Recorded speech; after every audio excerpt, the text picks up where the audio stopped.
자, 같이 20쪽 보도록 할게요. 자, 우리 지난 시간에 뭐에 대해서 이야기했었냐면은 성리학이라고 하는 학문이 성립하는 과정에 대해서 이야기를 했습니다. 그죠? 자, 유학은 한나라 때 국교의 지위를 누렸지만 남북조 시대 가게 되면서 불교, 도교 같은 것들이 들어오게 되면서 그 위상이 크게 위축되었다라고 이야기를 했어요. 그죠? 그 까닭은 무엇이었냐면은 불교, 특히 불교 같은 경우에는 형이상학적인 논리 체계를 갖추고 있었는데 유학은 실천윤리적이어서 그런 부분은 취약했다라고 이야기를 했어요. 그죠? 그래서 수당시대 때 과거시 제도가 시행이 되면서 유학이 부흥하긴 했지만 여전히 형이상학적인 측면이 약했다라고 이야기를 했어요. 그래서 송나라 때 가게 되면서 이 유학자들이 불교, 도교의 형이상학적인 논리체계를 가지고 와서 이론적인 탐구와 수양을 강조하는 경향이 나타나게 되었다라고 이야기를 했어요. 그래서 유학에서도 인간의 본성이라든지 우주의 원리에 대해서 탐구를 하게 되면서 성리학이라고 하는 새로운 학문이 성립하게 되었다라고 이야기를 했죠. 그죠? 네,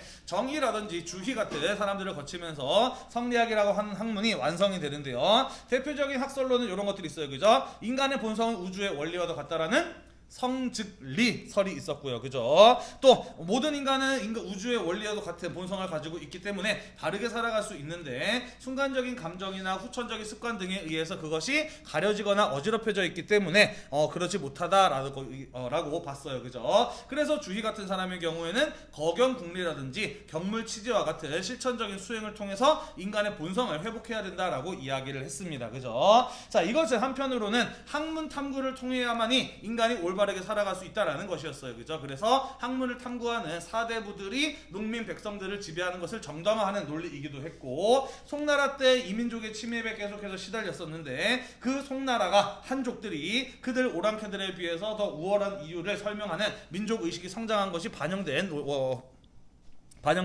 결과이기도 하다라고 이야기를 했었습니다. 그 외에도 성리학에서는 오경보다 사설을 중시했다라고 하는 거, 맹자를 공자와 더불어서 성인으로 추앙하게 되었다라는 거, 그리고 아까도 이야기했던 이 송나라의 대외적인 위기로 인해서 한족들의 민족의식이 성장을 하게 되면서 대의 명분론과 화의관 이런 것들을 강조하는 경향이 있다라고 지난 시간에 이야기를 했었어요. 그죠? 자, 이번 시간에 성리학이 중국에 보급되고 전파되어 나가는 과정, 그리고 그 명나라 때 성리학이 전성기를 맞게 되는 내용, 이런 것들을 이번 시간에 같이 한번 살펴보도록 하겠습니다.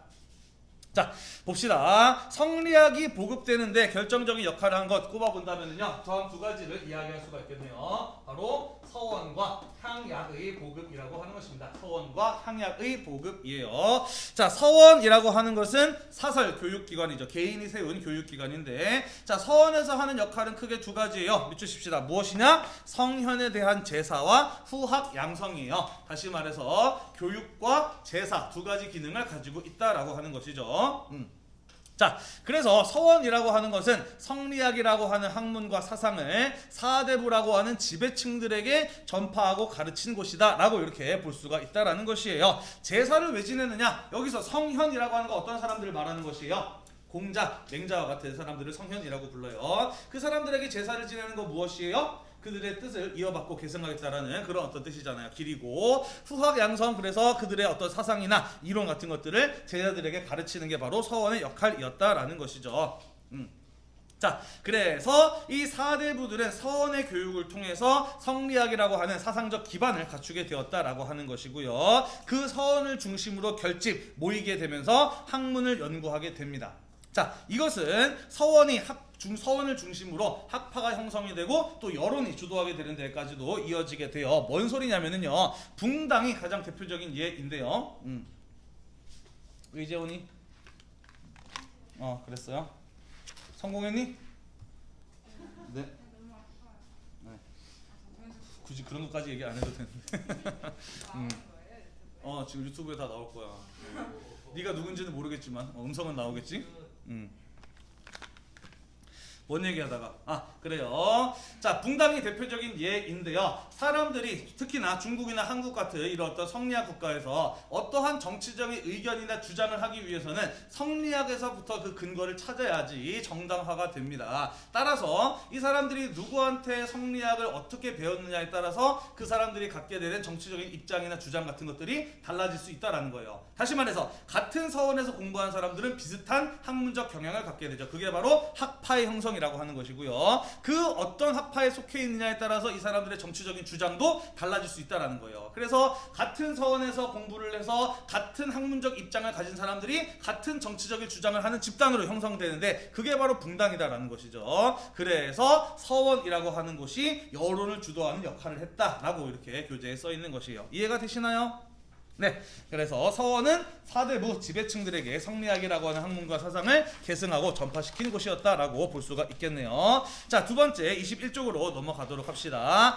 향약이란 무엇이냐? 향약이란 향촌 자치 규약을 말해요. 향촌, 지방사회의 마을 단위를 향촌이라고 이야기를 하고 자치, 마을 사람들이 알아서 자기 동네의 질서를 유지하는 걸 자치라고 이야기를 하죠. 규약, 그러기 위한 규칙과 약속이라고 보시면 됩니다. 자, 약이라고 하는 것은 바로 그래서 마을 공동체의 규칙과 약속인데요. 이것은 당연히 마을 공동체의 규칙과 약속이기 때문에 그 마을 질서를 유지하기 위해서는 어떤 정신이 가장 기본적으로 베이스로 깔려 있느냐? 어려울 때 서로 돕고 사는 상부상조의 정신이 기본적으로 깔려 있다라는 것이에요. 자, 그런데 이후에 거기에 유교윤리가 결합이 됩니다. 왜 그럴까요? 마을 공동체의 규칙과 약속을 만들어 상부상조의 정신이 베이스인 건 당연하지. 근데 왜 거기에 유교윤리가 더해지게 될까? 네, 마을 공동체의 규칙과 약속을 만드는 과정에서 당연히 마을 사람들의 의견이 제시가 되고 그 의견이 채택이 되겠죠. 그죠? 마을 공동체에 속하는 사람들은 일반 농민 백성들도 있지만 그 동네에서 땅을 많이 가지고 있고 공부를 많이 한 사대부들도 그 마을 공동체 안에 들어갑니다. 그죠? 그리고 당연히 그러한 사대부 같은 사람들이 입김이 훨씬 더 셀 거예요. 그죠? 그 사람들의 주장이 많이 반영이 될 수밖에 없지. 그지? 그들의 머릿속에 들어있는 게 바로 성리학이었기 때문에 마을 공동체의 규칙과 약속을 만드는 과정에서 그들의 머릿속에 들어있는 성리학적인 윤리, 질서 이러한 것들이 이 마을 공동체의 규칙과 약속에 함께 들어가게 되는 것이죠. 그래서 밑줄 칩시다. 향약은 성리학적인 규범이 일반 서민에게까지 확산되는데 영향을 주었다라는 거예요. 다시 말해서 서원이 지배층, 사대부들에게 성리학적 질서를 계승하고 접화시킨 것이다 라고 한다면 향약은 일반 농민 백성들이 성리학이 무엇인지는 모르지만 그들이 지켜야 되는 마을 공동체의 규칙과 약속이 성리학적인 것이었기 때문에 그런 식으로 성리학적인 규범을 알게 되고 또 지키게 되었다라는 이야기인 것이에요. 그래서 향약은 피지배층들에게 성리학이 전파되도록 하는 것이다 라고 이렇게 보시면 될 것 같습니다. 자, 이후에 성리학은 명나라 때 가게 되면서 그 전성기를 맞이하게 됩니다. 자, 왜 그러하였느냐 하나씩 좀 설명을 해보도록 할게요. 자, 원이라고 하는 나라는 어떤 민족이 세운 나라였었나요? 바로 몽골족이라고 하는 유목민족이 세운 나라였습니다. 그죠? 자, 그래서 이 몽골족들이 중국을 지배하는 동안에는 물론 유교 공부를 하기도 했었고 과거 제도가 시행된 적도 있었지만은 기본적으로 이 원나라의 성격은 유목국가적인 성격을 가지고 있었단 말이야. 따라서 이들 몽골족들이 중국을 지배하는 동안에는 기존의 한족들의 전통적인 문화 그런 것들이 특히나 유교 문화 이런 것들이 상당히 약화되었었겠죠. 그죠? 자, 그런데 이 명이라고 하는 나라는 누가 세운 나라예요? 주원장을 비롯한 한족들이 세운 나라입니다. 그죠? 선생님이 지난번에 이런 얘기 했었죠. 그죠? 일제강점기로부터 한국이 독립을 하고 난 이후에는 그동안 일본의 식민 지배에 의해서 약화되고 금지되어 있었던 한국어에 대한 연구라든지 한국 역사에 대한 연구 이런 것들이 활발하게 이루어졌다라고 이야기를 했잖아요. 그죠? 마찬가지였다라는 것이죠. 몽골족들이 중국을 지배하는 동안 훼손되었었던 한족의 전통 문화, 유교로 대표되는 한족의 전통적인 문화, 질서 이러한 것들이 이제는 다시 한족의 국가가 세워졌기 때문에 그동안 훼손되었던 이러한 것들을 다시 되살리기 위한 노력이 이루어졌다라는 것이에요. 그래서 명나라에서는 밑줄 칩시다. 바로 그러한 한족의 전통 문화, 유교로 대표되는 한족의 전통 문화를 강조하였다라는 것이죠. 자, 그러면서 민간의 유학 이념을 적극적으로 보급하기 위해 노력하였다라는 것인데요. 우리 지난번에 그런 거 배웠었죠. 그죠? 명태조 주 원장이 한족의 전통적인 문화와 질서를 되살리기 위해서 6가지 유교적 가르침을 강조했다. 뭐 이런 거 배우지 않았나요? 유의 제정 이런 거 이야기했었죠. 그죠? 그 얘기라고 보시면 됩니다. 자, 그리고 이때 당시에 가장 유교에서 유학에서 활발하게 연구되고 있었던 핫한 학문이 바로 무엇이었느냐? 그게 바로 성리학이었던 것이에요. 자, 그래서 명나라 때 밑줄 칩시다. 성리학이 원나라에 이어서 과거 시험의 기준이 되었다. 관학으로 자리 잡게 되었다라는 것이에요. 아까 이야기했듯이 원나라 때도 과거 시험 있었던 적도 있었고 없었던 적도 있어요. 있다가 없다가 그랬었어요. 그리고 그때도 성리학이 연구되고 또 과거 시험에 성리학이 출제되기도 했었어. 하지만 기본적으로 뭐 원나라 같은 경우에는 몽골족, 유목민족의 성격을 띤 나라였다라고 이야기를 했잖아요. 그죠? 그래서 사실 원나라 때에도 물론 성리학을 과거 시험의 기준으로 삼긴 했지만 그 의미는 명나라하고 크게 달랐다라는 거예요. 이해되시죠? 명나라는 한족의 문화, 한족의 유교적인 문화의 부흥을 강조했던 나라였기 때문에 명나라에서 성리학을 과거 시험으로 기준을 삼았다라고 하는 것은 성리학이 국가 통치의 이념으로서 사상으로서 완벽하게 자리 잡게 되었다, 관학의 지위를 얻게 되었다라고 볼 수가 있는 것이에요. 되셨죠? 자, 그러면서 성리학의 바이블 주희가 쓴 밑줄 칩시다. 사서 집주 같은 책들이 과거 시험의 교재로서 채택이 되었다라는 것이고요. 이렇게 성리학에 대한 연구가 활발하게 이루어지고 또 성리학으로 과거 시험을 보고 하다 보니까 성리학과 관련된 다양한 연구의 성과가 나타나게 되는데요. 대표적인 것에 예를 들어보자면은 성리대전의 편찬 같은 것을 예를 들어볼 수가 있습니다. 성리대전, 성리학 백과사전과 같은 성격의 책이라고 보시면 돼요. 성리학을 집대성한 책이고요. 이것은 시험 볼 때 사서집주뿐만 아니라 성리학을 깊게 이해하기 위한 과거의 참고서로서 널리 활용되었던 책이기도 해요.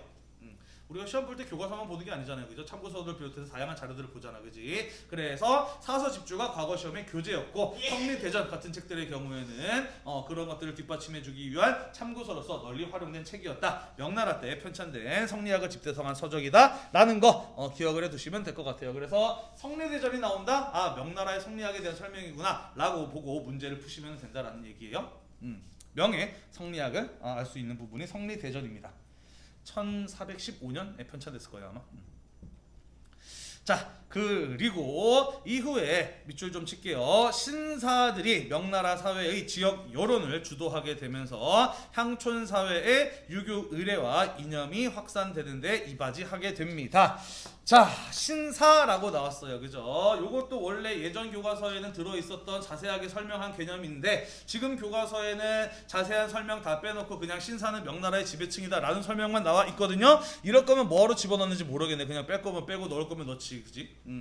아무튼 이해를 돕기 위해서는 조금 신사에 대해서 어느 정도 설명할 필요가 있기 때문에 선생님이 거기 밑에 교재에다가 신사란 무엇인가에 대해서 자세한 설명을 넣어놨어요. 자, 같이 한번 볼게요. 신사란 명대의 지배층을 말합니다. 우리가 영어로 ladies and 젠틀맨이라고 할 때, 그죠? 그 젠틀맨을 신사로 번역을 한 건데요. 영국 사회의 지배층이었던 젠틀맨이라고 하는 이런 어떤 계층과 유사한 성격을 가지고 있어서 신사로 번역을 한 것이거든요. 자, 같이 한번 봅시다. 우리가 지금까지 이야기했던 것처럼 명나라는 한족의 전통 문화, 유교적인 질서를 되살린 나라예요. 그렇기 때문에 유교적인 교양과 지식을 바탕으로 관료를 선발하는 과거 시험이 출세의 지름길로 자리를 잡게 됩니다. 자, 그렇다면 어떤 사람들이 과거에 주로 응시를 하게 되느냐? 밑줄 칩시다. 경제적인 여유를 가지고 있는 지주계층들이 주로 이 과거에 응시를 하게 되죠. 이유는 선생님이 지난번에 이야기했었죠. 그죠? 과거에 합격하기가 쉬워요? 어려워요? 무지 어려워요. 그죠? 그래서 평생 동안 유교 공부만 해도 40대 중반에 합격할까 말까 한 게 과거 시험이다 라고 이야기를 했잖아. 그지? 자, 그렇기 때문에 보통은 경제적 여유를 가지고 있는 사람들이 과거에 응시한다 라고 이야기를 했습니다. 자, 그래서 이러한 사람들이 학교에 입학을 해서 성리학을 공부하고 이후에 과거에 응시하는 이런 어떤 모습들을 보이게 되는데 이러한 사람들을 통틀어서 뭐라고 부르느냐? 밑줄 칠게요. 학위 소지자라고 부릅니다. 사라고 해서 학위 소지자를 의미해요. 자, 학위가 뭔가요, 여러분? 학위? 학교 졸업. 네, 그렇죠. 이 사람이 얼마나 공부했는가를 공식적으로 인정한 학문적 지위가 학위입니다. 그죠? 자, 여러분들 대학교 졸업하면 어떤 학위를 받나요? 학사 학위를 받아요. 그죠? 대학원 가면은 석사학위, 박사학위 받죠. 그죠? 이 사람이 얼마큼 열심히 공부했는가를 나타내주는 학문적 지위가 학위잖아요. 그죠? 자, 그래서 이때도 마찬가지였다라는 겁니다. 학교에 입학을 하게 되면은 생원이라고 하는 학위를 받게 돼요. 당연히 학교도 그냥 입학하는 게 아니라 시험 보고 입학을 했겠죠. 그죠? 그 다음에 명나라의 과거 시험 같은 경우에는 몇 단계를 거치는데 우선은 지방에서 치러진 1차 예비시험을 통과한다. 그러면은 거인이라고 하는 학위를 부여받게 됩니다. 그리고 나중에 베이징에 올라와서 중앙의 본시험까지 통과하게 되면은 진사라고 하는 학위를 받게 돼요. 그래서 생원, 거인, 진사 이런 사람들을 다 통틀어서 사라고 불렀다. 학위 소지자를 의미한다라는 것이에요. 자, 그런데 이 진사까지 되었다고 해서 전부 다 관직을 받는 것은 아니었다라는 것이죠. 그 중에서도 능력이 특출난 사람이나 아니면 황제의 입맛에 맞는 사람들만이 관료로 선발이 돼요. 자, 그 관료로 선발이 돼서 현직 관료로 일을 해요. 혹은 일을 하다가 아프거나 나이가 많아서 은퇴를 하면 전직 관료가 되는데, 이런 현직 관료 또는 전직 관료들은 뭐라고 부르냐면은 밑줄 칩시다. 신이라고 부르고요. 관직 경험자를 의미해요. 자, 우리 사극 같은 데 보면은 관료들이 관복을 입잖아요. 이렇게 생긴 관복을 입잖아요. 그죠? 관복을 입죠? 아이고. 아이씨. 오늘따라 왜 이렇게 좀 그렇지? 컨디션이 안 좋지? 이런 관복을 입잖아요. 그죠? 그리고 이 관복을 입을 때 네모나게 생긴 요런 허리띠 두르는 거 본 적 있죠? 그죠? 네. 요게 신이에요. 관료들이 관복을 입을 때 허리에 두르는 허리띠가 신입니다. 그래서 저거는 관료들만 차는 허리띠이기 때문에 신이라는 말 자체가 관료 경험이 있는 사람들을 의미하는 용어로 쓰이게 되는 것이에요. 자, 그래서 이 신사라고 하는 것은 어떤 사람들을 말하는 것이냐? 학위를 가지고 있는 사람이나 혹은 관직을 경험을 한 사람들 모두를 통틀어서 신사라고 부르는 거예요. 관직을 경험한 사람 혹은 학위를 소지하는 사람 전부 다 통틀어서 신사라고 부릅니다. 자, 명나라에서는요, 이들 신사에게 어떠한 특권을 줬느냐? 요역을 면제시켜줬어요. 나라를 위해서 노동력을 제공해야 되는 부담을 면제시켜주고요. 지방관과 협력을 해서 그 지방사회의 질서를 유지하고 통치하도록 역할을 부여했습니다. 상당한 특권을 줬는데 왜 그랬느냐? 자, 지방관 같은 경우에는 보통 자기가 잘 아는 동네의 지방관으로 임명이 될까? 전혀 생판 모르는 동네에 임명이 될까? 잘 모르는 동네에 임명이 돼요. 왜? 우리 지난번에 상피제라고 배웠잖아, 그지? 자기 고향에 가게 되면은 친인척들, 친구들 다 있기 때문에 아무래도 부정과 부패를 저지를 가능성이 커져요, 그죠? 그래서 아무도 모르는 생뚱맞은 곳에 임명이 된단 말이지. 다시 말해서 지방관의 경우에는 자신이 임명받은 지역을 잘 통치하기 위해서는 그 지역에서 오랫동안 살면서 어느 정도 국가의 통치 체제를 이해하는 수준을 가지고 있는 지식인, 더불어서 그 사회, 지방사회에 큰 영향력을 가지고 있는 사람들의 협력이 절대적으로 필요했다라는 것이죠. 그래서 명나라는 국가의 통치력이 미치지 못하는 지방사회까지 그 질서를 잘 유지하기 위해서 신사들에게 그러한 특권을 주었던 것이에요. 그러면서 이들 신사들의 경우에는 밑줄 칩시다. 명나라 중기 이후로 가게 되면서 중국 사회를 실질적으로 지배하는 지배층으로 자리 잡게 되었다라는 것이에요. 어디 갔다 왔니? 상담하고 왔어요? 자, 오늘따라 수업이 자꾸 흐름이 끊기네. 25번이지 승진이가. 자, 그러면서 이후에 이 신사들은요, 청나라 때까지도 중국 사회를 지배하는 지배층으로 그대로 남아있게 되고요. 그러면서 젠틀맨이라는 영어를 신사로 번역하는 그런 일이 벌어지게 되는 것이에요. 그래서 이들 신사들은 무엇을 공부했다? 성리학을 공부해서 과거에 응시하고 합격하고 또 특권을 얻었다라는 것이에요. 따라서 이들이 신사들이 명중기 이후에 중국 사회를 실질적으로 지배하였다라고 이야기를 했잖아요, 그죠? 그리고 그들의 머릿속에 들어있는 것이 바로 성리학이었기 때문에 이들에 의해서 지방 사회를 지배했던 신사들에 의해서 성리학적인 유교적인 의례가 중국 곳곳에 확산이 되고 또 정착이 되었다라는 이야기인 것이에요. 그러면서 명나라 때에는 성리학이 전성기를 맞이하게 되었다라는 것입니다. 이해가 되나요? 어렵지 않죠, 그죠? 여기 25분에 끝나는 거 맞지? 15분에 끝나요? 30분? 야, 정말 이놈의 시간표는 1년 내내 수업을 해도 도무지 적응이 안 된다, 그지? 니네도 적응이 안 되지? 매번마다 봐야 되지, 그지? 에이, 참. 30분에 끝난다고? 네. 그 다음 이어서 살펴보도록 합시다. 아니 분명히 내가 4반 5반에서 수업할 때는 이거보다 잘했었는데 왜 이렇게 오늘따라 버벅거리지? 영 이게 수업의 질이 만족스럽지 못하네. 딴 반에서 유튜브 촬영해야 되나? 누구의 잘못일까? 내 잘못일까? 니네 잘못일까? 내가 하고 싶은 말을 알지만은 하지 않겠어요. 자, 아무튼 봅시다. 어쩔 수 없어. 니네 반의 진도가 제일 느리니까, 그지? 내가 바라는 거 있다면은 좀 시간표가 바뀌어가지고 다른 반에서도 이제 진도가 세 번째 시간이 돼서 4반이나 5반에서도 좀 촬영을 했으면 좋겠다라는 그런 생각을 살짝 하게 되네요. 자, 보도록 합시다. 자, 그 다음 볼게요. 명나라 말기로 가게 되면서 성리학을 비판하면서 새로운 학문이 등장을 하게 되는데 그게 바로 양명학의 등장이라고 하는 것입니다. 자, 그 배경부터 같이 한번 보도록 할게요. 자, 명나라 때 우리가 지금까지 배운 바와 같이 도덕적인 통치를 위해서 성리학을 강조하였다라고 되어 있습니다. 그런데 시간이 점차 지나면서 어떤 문제가 나타나기 시작을 하느냐? 밑줄 칠게요. 성리학의 세속화 현상이 나타나게 돼요. 성리학을 과거 합격용 학문으로 여기는 그러한 경향이 강하게 나타나게 됩니다. 뭔 소리냐? 성리학이 왜 성리학이라고 그랬지? 인간의 본, 성과, 우주의 원리를 탐구하는 철학적인 형이상학적인 그런 어떤 학문이기 때문에 성리학이라고 불렀다라고 이야기를 했잖아요. 그죠? 자, 그런데 명나라 때 과거 시도가 출세의 지름길로 여겨지게 되고 과거 시험을 성리학으로 보다 보니까 사람들이 인간의 본성이나 우주의 원리 같은 그런 어떤 철학적인 이유 때문에 공부를 하는 것이 아니라 오로지 출세를 하기 위해서는 이걸 배워야 된다라는 식으로 공부를 했다라는 것이죠. 다시 말해서 성리학에서는 학문적 탐구를 통해서 인간의 본성과 우주의 이치를 깨달으면은 올바르게 살아나갈 수 있다라고 이야기를 했는데 성리학 열심히 공부해서 신사가 됐는데 신사들이 살아가는 모습을 보니까 옳은 모습이었느냐? 아닌 경우도 무지 많았다라는 거예요. 그죠? 그런 게 바로 성리학의 세속화 현상을 말하는 것입니다.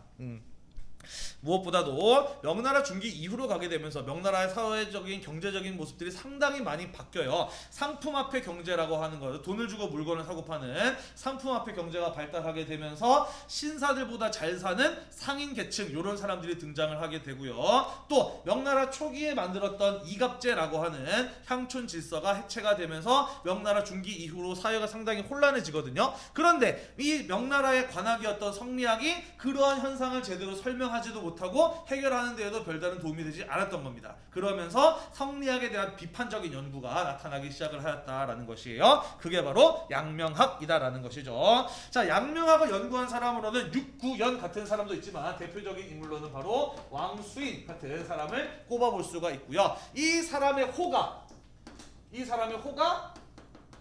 양명이었고 이 왕수인이라는 사람이 양명학이라고 하는 학문을 완성했기 때문에 이 학문을 이 사람의 호를 따서 양명학이라고도 부르는 거예요.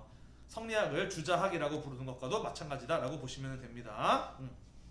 자, 그렇다면 이 왕수인에 의해서 완성된 양명학은 어떤 것을 주장하는 학문이냐 같이 한번 좀 보도록 할게요. 자, 성리학에서는 무엇을 주장하느냐? 성즉리라 그랬어. 인간의 본성이 우주의 원리와 같다라고 주장을 했어요. 다만 인간의 아니 다시 오늘따라 왜 이러지?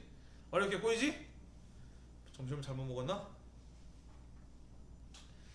인간의 본성이 우주의 원리와도 같다라고 했어요. 우주의 원리는 오류가 없는 절대적인 불변의 진리이기 때문에 인간 역시 올바르게 살아나갈 수 있는 본성을 가지고 있다. 다만 그것이 순간적인 감정이나 후천적인 습관에 의해서 어지럽혀지거나 가려져 있기 때문에 모든 인간이 바르게 살지 못하는 것이다. 따라서 수양을 통해서 거경국리 경물치지라고 하는 학문적 탐구를 통해서 그 인간의 본성을 깨닫고 올바르게 살아나갈 수 있다라고 이야기를 했어요. 그죠? 자, 그런데 아까 선생님이 이야기했던 것처럼 성리학의 세속화 현상이 나타났어요. 그죠? 성리학을 열심히 공부해서 과거에 합격한 사람들조차도 올바르게 세상을 살아나가지 못하는 모습들을 보였단 말이야. 이거 어떻게 설명할 것이냐? 라는 어떤 비판에 부딪히게 되었던 것이죠. 자, 그래서 양명학에서는 무엇이라고 주장을 하냐면은 심즉리라고 주장을 해요.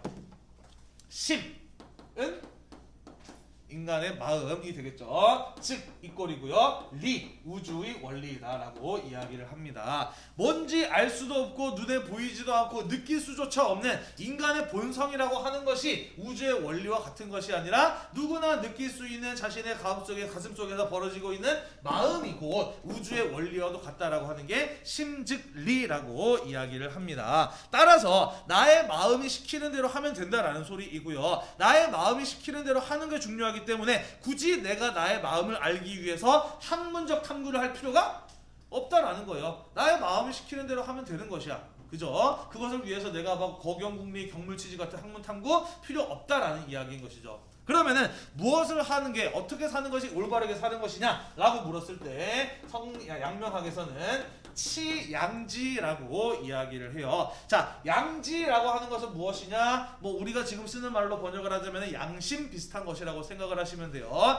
인간이 태어날 때부터 가지고 있는 착한 마음이 양지입니다. 그리고 그것을 잘 다스리는 게 치인 거예요.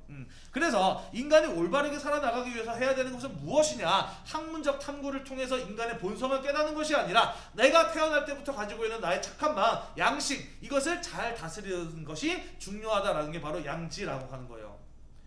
타고난 나의 착한 마음이 시키는 대로 사는 것이 올바른 것이다 라는 주장인 것이죠. 그리고 이 것보다 더 중요한 게 뭐라고 이야기를 하냐면은 밑주십시다. 지행합일이에요. 무엇을 강조했어요? 양명학에서는 실천을 강조했어요.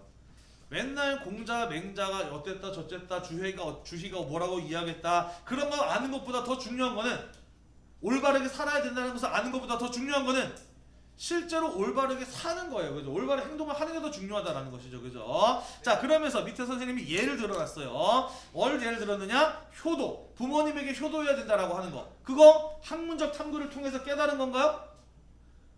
아니에요. 그죠? 내가 부모한테 효도해야 된다는 거 배워서 내가 공부해서 알게 된 거예요? 아니에요. 그죠? 나를 낳아주시고 키워주신 부모님에게 감사하면서 효도해야 된다라고 하는 것은 내가 인간이라면 누구나 가지고 있는 자연스러운 나의 착한 마음인 거잖아. 그지? 그죠? 그게 바로 양지라고 하는 것이고요. 내가 부모님한테 효도해야 되겠다고 하는 것을 아는 것보다 더 중요한 건 뭔가요? 실제로 효도를 실천하는 게 훨씬 더 중요해요. 그죠? 그게 바로 지행합일인 것이에요.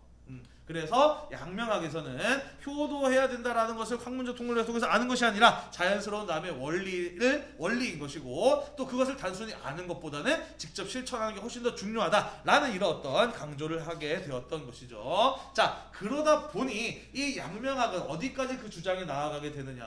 아까 성리학이 인간의 본성을 알기 위해서는 학문적 탐구를 해야 되고 학문적 탐구를 하는 사람들이 세상을 올바로 살아나갈 수 있기 때문에 그렇지 못한 사람들을 이끌어야 된다라고 하는 사대부의 지배를 정당화했잖아요. 그죠? 그런데 양명학에서는 뭐라 그랬어요?